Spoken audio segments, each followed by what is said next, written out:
jigarlar, mana bugun sindoshlar yig'ilibdi, Olim akam tug'ilgan kuni ekan. Hamid akam nomlarini tabriklab ketamiz, zo'r.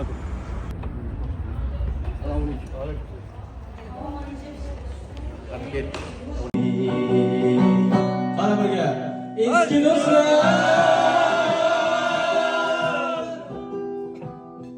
Eski do'stlar.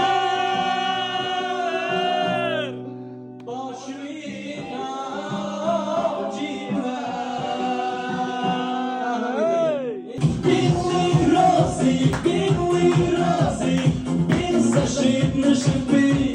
mana jigarlar ko'rib turganlaringizda mana shuni yig'ilishib o'tirish kerak. Sindoshlar, kursdoshlar, o'g'aylar. Ko'rdinglar, mana zo'r bo'ldi. Cho'qib kelaveramiz.